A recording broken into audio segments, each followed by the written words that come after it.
Hi, my name is Scott Lyons, and I am your host of the Embodied Psychology Summit. Welcome, and we're so excited to have Dr. Pat Ogden here with us, who I think was named earlier in the summit as a pillar of the realm of embodied psychology, and I would very much agree with that. So it's really quite an honor to have you here, Pat, and to be learning from you.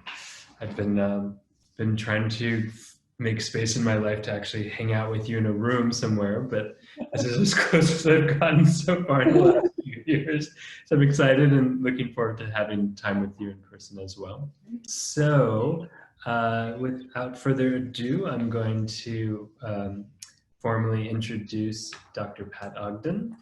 Pat Ogden is the founder of the Sensorimotor Psychotherapy Institute, is a clinician, consultant, international lecturer and trainer, and is the groundbreaking author in the field of somatic psychology, which is very true. In the recent book, Sensorimotor Psychotherapy Intervention for Trauma and Attachment. Did I say that right? I named it. And hi Ariel Schwartz, we were just talking about you. So without further ado, I'm going to turn it over to Pat in this class on the role of the body in trauma treatment, a sensorimotor psychotherapy perspective. Thank you so much, Pat. Thank you, Scott. Thanks for inviting me. It's a privilege to be here. I'm excited. Thank you. To be presenting along with so many of my illustrious colleagues and friends too. You know, when you were talking about Don Johnson, I was telling you in the 70s, he was a hero of mine because I was studying body work and being Rolfed. And even when I was being Rolfed, stuff would come up, like issues from childhood and this and that. And Emmett Hutchins, my Rolfer, he would say, well, go work on that in psychotherapy. So then I would go work on it in psychotherapy, but it wasn't up in psychotherapy. So I somehow wanted to bring the principles of Rolfing together with psychotherapy practice. And Don was a big influence in those early days. I did study with Emmett Hutchins and Peter Milkier and became certified in the Rolf method years ago, but I don't practice Rolfing anymore, but I feel like the principles of Rolfing, of integration and movements just permeate my work. So I want to talk about that today. And I'm going to go ahead and talk for an hour, and then I'll take questions. So, you know, we all know that the brain is what Dan Siegel calls an anticipation machine. It anticipates the future, the immediate future, so that we can move, so that we can make an adaptive movement. And we develop these well-traveled neural networks that enable the brain then to predict the future. And I think of the body similarly, because the body is also experience dependent. It shapes itself and its movement in response to what's occurring. So we will automatically adapt to traumatic events, to attachment issues, to relational strife, both in our family and with our peers and with society at large as well. So these adaptations accumulate. Mabel Todd, in the 1940s, I believe, she said function precedes structure. So if we think of that and we think of growing up in a fearful, traumatogenic environment, our bodies might start to pull in like this, you know, and constrict. and maybe even try to hide. If we grow up in an environment of constraint where our expression is not welcomed as well, our bodies might be tense, they might be holding back a more full expression. And these become habits of posture, gesture, movement. So they reflect our personal history and also our sociocultural history. Attachment failures, relational hassles, strife, traumas, as well as positive experiences. And I call that the somatic narrative. I think Christine talked about it as a body narrative. It's really the same thing. It tells the story of our past. And I think one of the things I want to say is that story is very personal. The meaning that comes from the body is really just germane to that individual. And we can't, although I love body reading and I love kind of speculating about the meaning, a client has their own meaning. I remember working with an Asian woman, for example, who was pulled in, like I demonstrated. But it didn't have to do with the family, it had to do with being fearful in society and feeling like she couldn't show herself without getting aggressed, microaggressions and worse. So she kept her body very, very small. Now, one of the elements of this somatic narrative is that it communicates to others as well as to ourselves. And it will continually anticipate the future. So if my body is pulled in from fear of showing myself, that's a constant anticipation that something's going to be negative if I expand, right? So it reflects our relational knowing, and this is communicated implicitly to others and also to ourselves. So if you, for example, if you just contrast, tell me if you can't see me, I think you can see me. If you contrast like a collapsed posture, if you just stand up and try this on, a collapsed posture like this, start to notice what changes inside you. Like for me, immediately my feelings change. Immediately I feel a little defeated. My arms are kind of limp. I feel like I can't really reach out. I can't really defend. There's beliefs there of inadequacy, right? And then if you can contrast that with this posture, right? Many, we see this on the news all the time. Now, I won't mention names, but we see leaders in this posture. If you take this on, notice what that does to you inside. Like for me, it immediately makes me a little bit aggressive, a little bit defiant. And this posture also makes it difficult to reach, to make other actions. So, in Rolfing, we would work directly with the body to help the body find its alignment with gravity, right? And we do the same in psychotherapy because we are addressing the issues that got the body that way from the past. So we're looking at, what is this posture saying? What is it revealing? What needs to shift, not just physically, but also emotionally and cognitively, so that a person has more options in their movement, in their mind, in their emotions. So we're helping clients discover and change their somatic narrative to really promote recovery from those wounds. So we work a lot with posture, right? But we also work with action.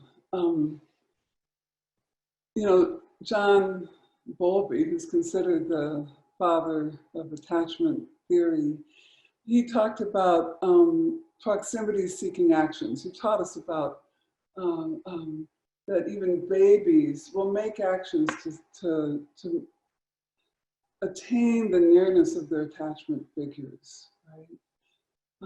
But some of the studies that Ed Tronick has done with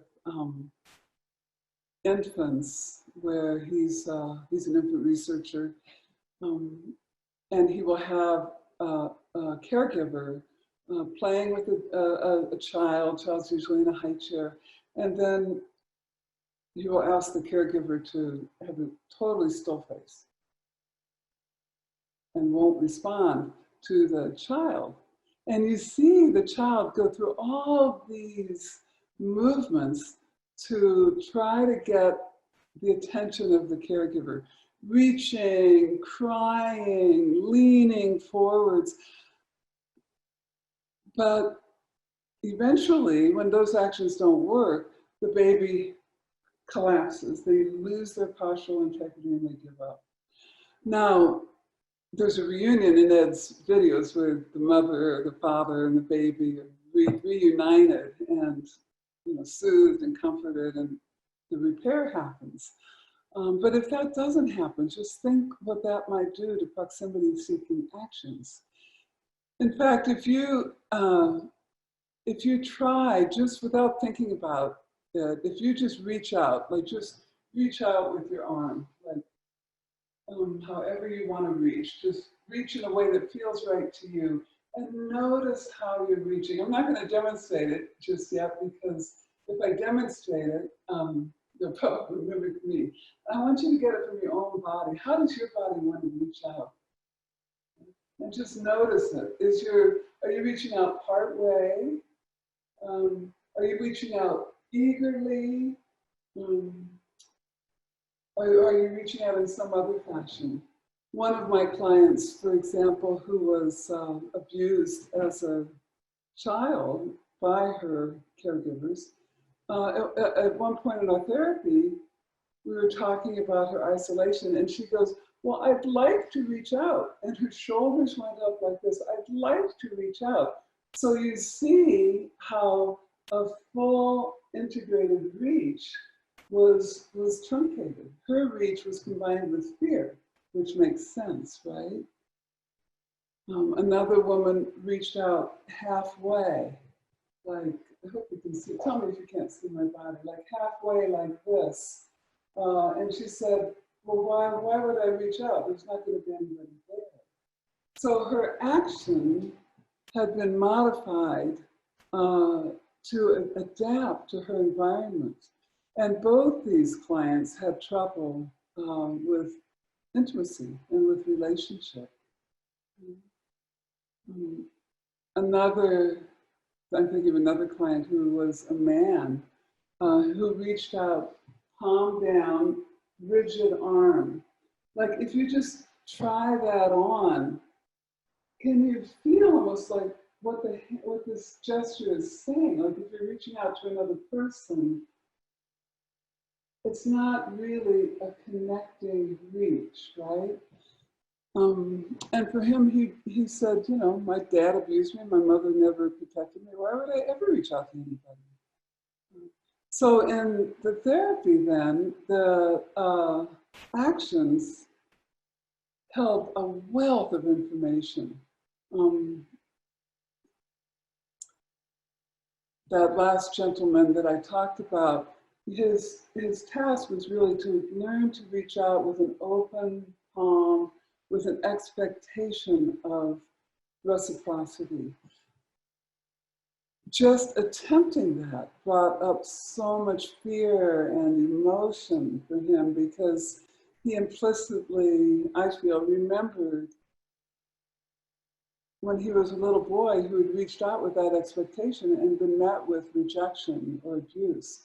So we modify our actions to adapt to our situations.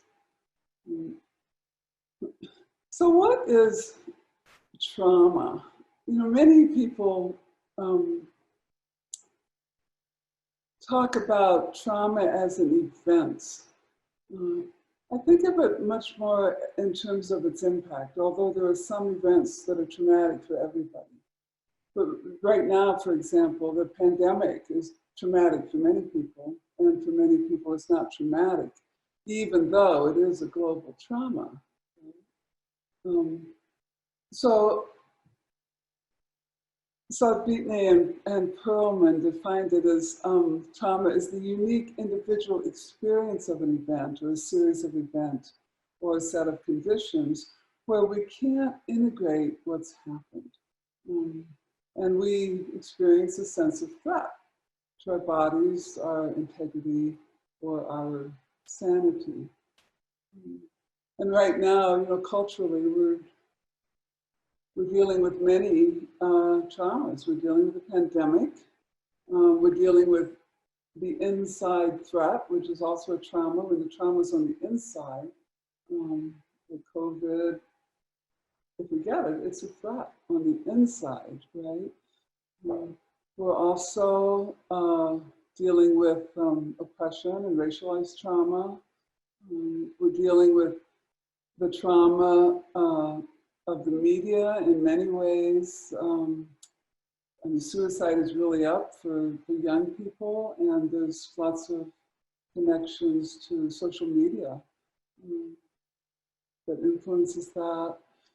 And we're dealing with vicarious trauma. When we watch the news of the protests in Portland where there's attacks going on, or when we watch the news of brutality, we can also suffer from trauma vicariously.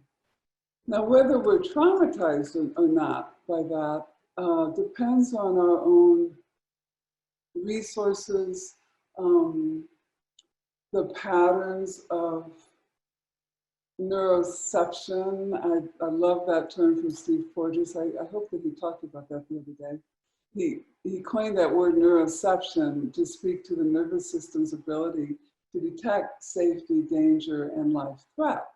And if we have what Steve calls a faulty neuroception from our history of trauma, which means that we're likely to neurocept danger when it's not there, or neurocept safety when it's not there as well, then we're more likely to experience the effects of these current traumas more dramatically.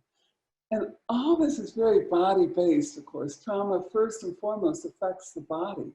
So if you are falling down the steps, you're going to grab for the railing before you even have time to think about it, because trauma mobilizes those instinctive defenses from our subcortical brain. When we're traumatized,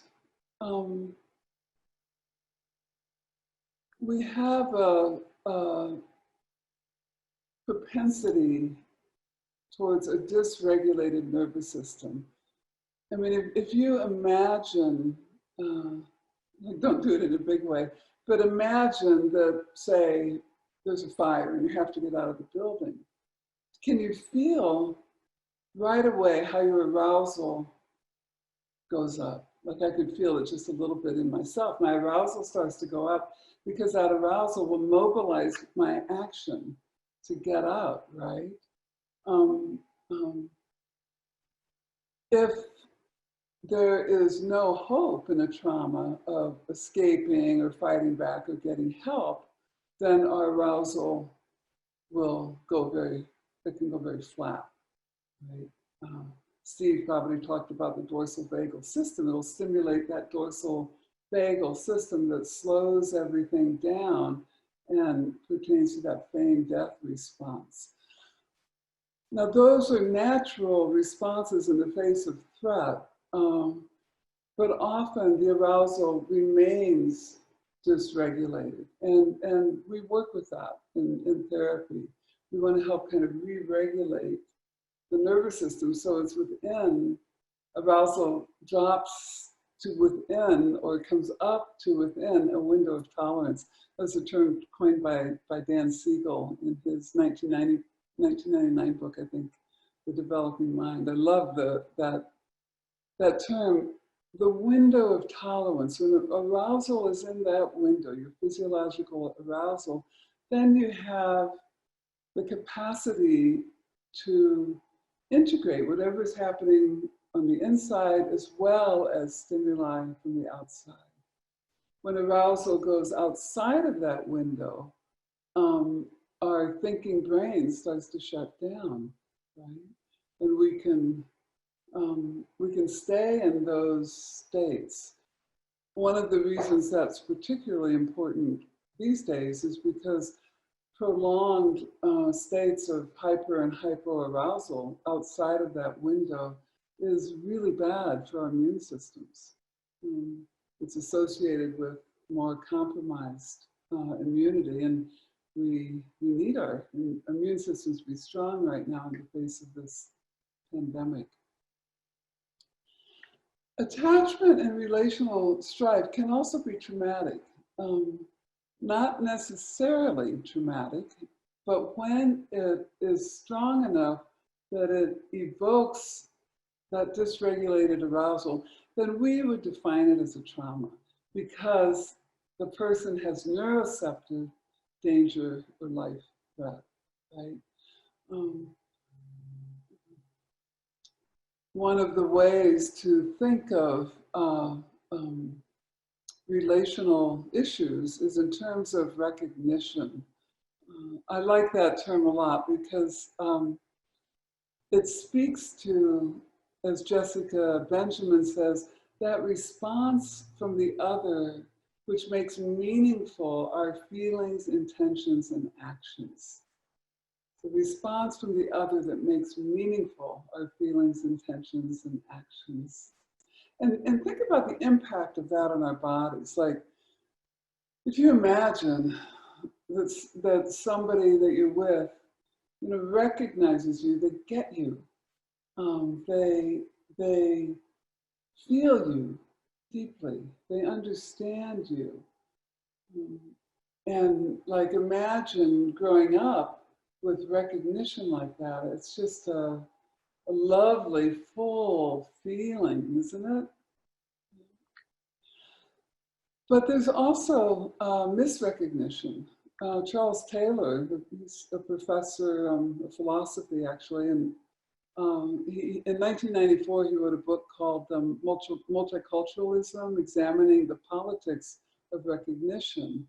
And he talks about our identity is shaped both by recognition, but also by misrecognition. And when we are misrecognized, our bodies will respond. Like, if you just remember a time where somebody just didn't get you, or they interpreted you or the group you belong to with some sort of stereotype, like lazy or aggressive or angry or stealing jobs from others, that will impact how we live in our bodies. Charles Taylor said a person or a group of people will suffer real damage, real distortion, if the people or society around them mirror back a confining or demeaning or contemplative picture of themselves. And I think we're starting to look at that culturally, maybe in a bigger way now, I hope worldwide.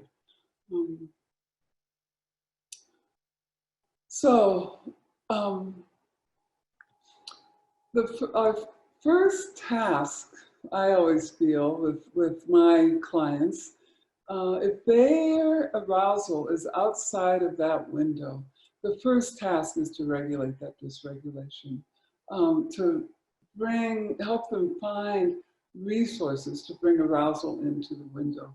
And I think the most effective way to do that, in my opinion, is through the body, through what we call somatic resources. These are actions, abilities that emerge from our physicality, but they strongly influence our regulation capacities, our arousal, and our psychological health and well-being and competency. And there are just probably an infinite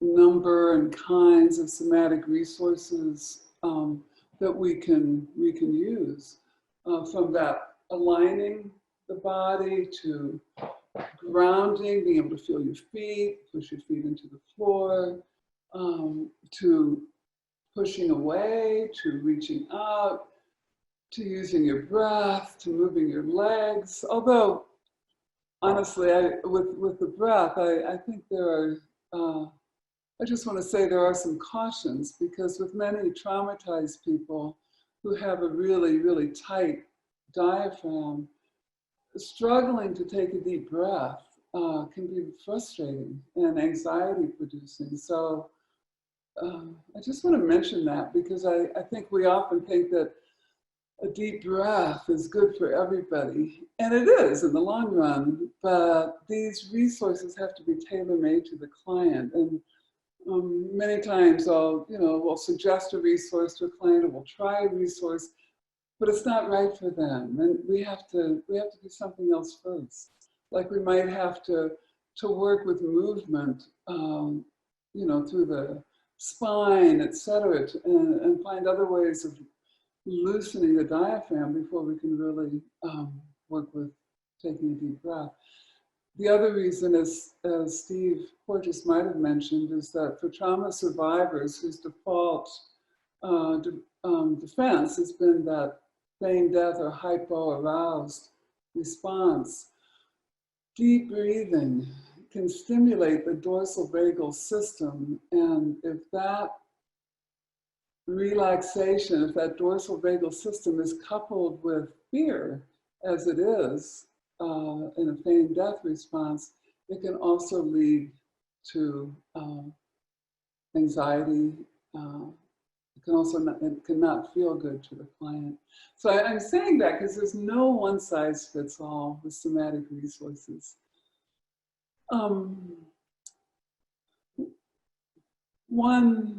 Let's try one. Let's try self-touch, because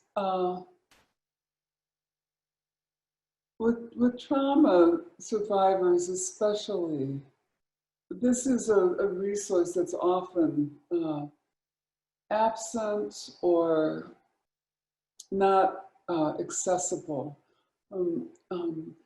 Beatrice Beebe, who's another infant researcher, she showed in her research that infants of mothers with unresolved trauma do not touch themselves as much as infants of mothers without unresolved trauma.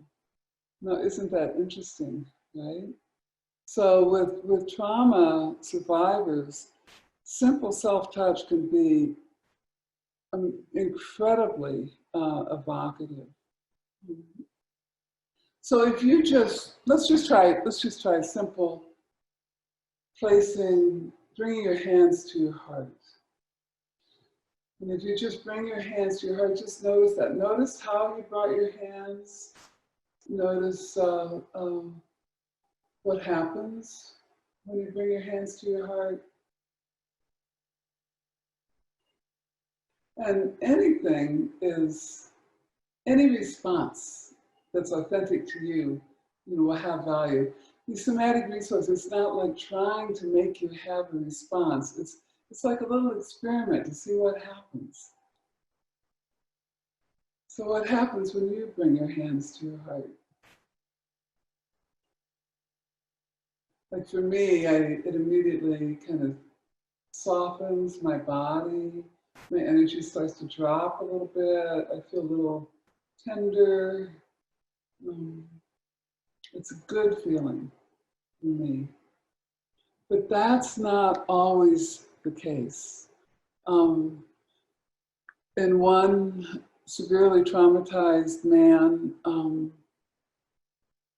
he was talking about how he could only be tender with animals. He could stroke them and touch them, and he loved it, and he would feel tender. And I said, well, I wonder if you could bring some of that tenderness to yourself. And we did together what we just did, and it was re-traumatizing for him.